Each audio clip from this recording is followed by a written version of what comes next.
Hi,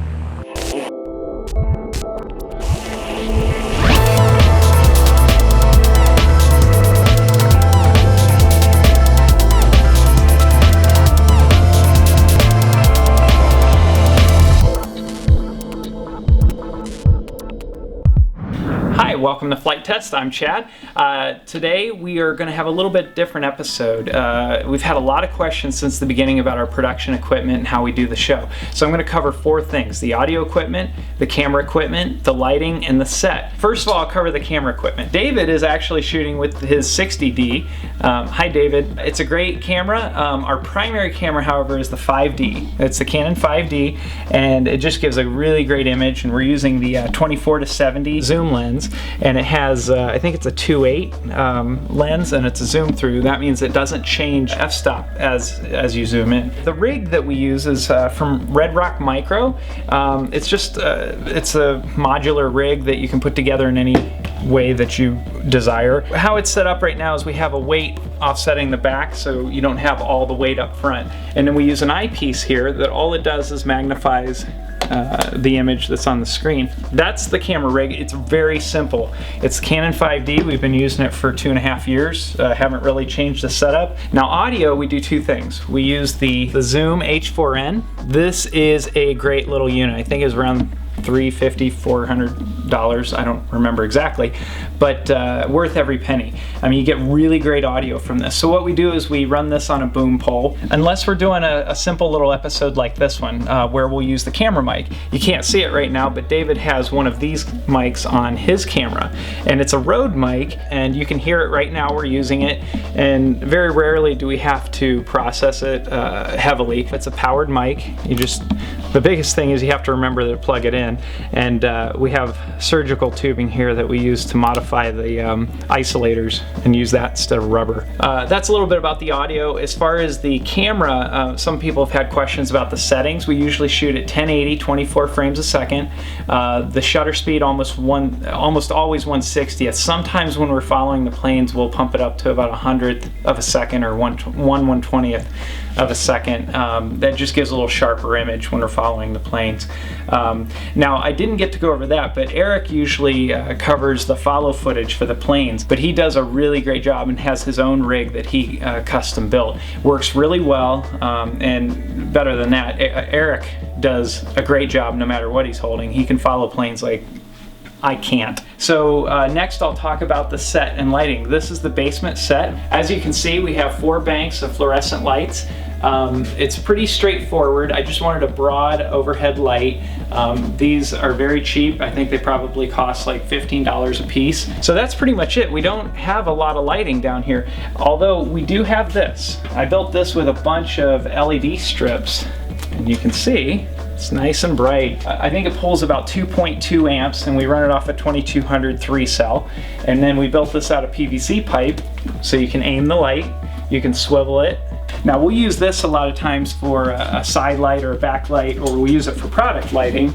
So if we're shooting something or shooting an instructional, you can have a nice little top light that you can aim it if you want. Very nice light. I'm sure we'll get a lot of questions on this. I think we should probably do a build on it. So this is the basement set. We have 2 sets, the garage and the basement. The difference is the basement is primarily for building and instructional kind of things, and the garage is for the main part of the show. What's interesting about our show and the design of the set is it's real. Like, this is just how it looks. We don't really design anything other than you know, some of this stuff looks cool. You know, we got drawers that are old and metal, and my brother got me these for Christmas. I think he got them at some kind of auction. Now upstairs has a little more design put into it. This is really just our work area that happened to turn into another shooting area. But upstairs we actually have some design, so if you want to see that, I can show you. Alright, so this is the garage set. Like I said, there's a little more design put into this. We painted the walls, what you can see of it, gray. We pretty much kept everything like a dark gray. Purpose of that is to let the talent, Josh and Josh, stand out. We have primarily, I think, 6 light sources here. We have the 2 key lights, which it's just kind of side lit. They're both key fill lights. And then we have a set light, which is this right here. It's just a fluorescent fixture above, so it shows off all the tools and kind of makes it interesting. We have a light in the television that just gives some illumination to the background. And then we have a couple of backlights here. The lights, they're 5800 or 6000 Kelvin color temperature. All the lights that we use, that's the color temperature. Why? Because that's the same light as the exterior. So we can keep, hopefully, all the skin tones and everything a similar type of look, because even if you white balance to correct for tungsten, it still reacts differently on your skin tones.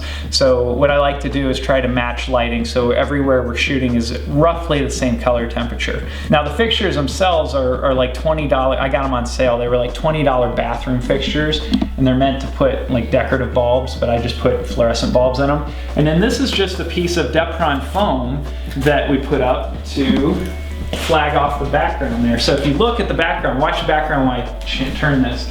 See how it lights up the garage door? And then you turn it this way and it makes it darker.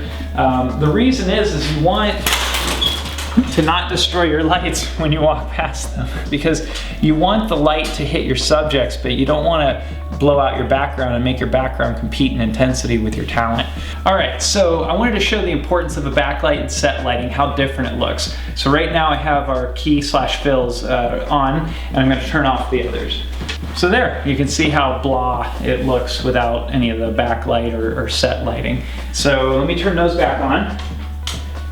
Now, just for kicks, if you want to see what it looks like without the primary lights, I'm going to unplug those. And that's how the set looks without the key and the fill lights.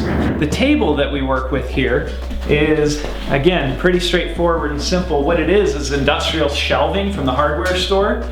And then I bought some flannel at, I think, Joann Fabric, and just covered it. This is the same exact felt that we started the show with, and I'm quite surprised that it's held up. Some of the set pieces that you'll notice that have been here since the beginning, one of them is the television. This is a real television case.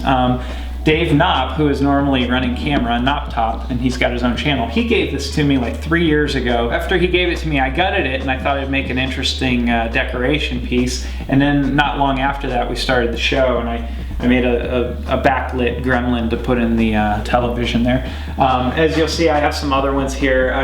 I have this interest in old technology and televisions. Now, this is my actual real workbench here, and you'll see it's usually quite cluttered. Even in the episodes, we don't clean it up.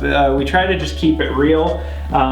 It's very, I don't know, depending on what week you come out here, it's kind of interesting. There's always new junk on it. And then the background, we try to oftentimes put teasers in the background, maybe a plane that we're going to review or something that we're working on, a project or something like that. We'll put those in the background just to keep it interesting and give you guys something to discover in the background. All right, so that's our gear, and hopefully that was helpful. I know, like I said, we've had a lot of questions about gear and how we do the show. If I didn't answer anything here, feel free to go to our forum. We have like an Ask Chad forum thread that you can ask me anything. And please go check out the website. We just gave it a complete overhaul. It functions a lot better than it did. It's faster, it's more reliable, looks better, it works a lot better. Also, our website store is now open. We're selling shirts and emblems and patches and stickers, and soon we'll be selling speed build kits for the scratch build series and the swappable series. All right, so definitely check out the store. There's a lot of great stuff there, and we're gonna add to it every week. So thanks so much for watching, and we'll see you next time. You gotta make sure your thumb knows that too, because if not, you're gonna run into some issues. Do you understand? Okay, cool. Very good. Understands. Pitch it up slightly at cruising altitude. Stop or roll right at the top.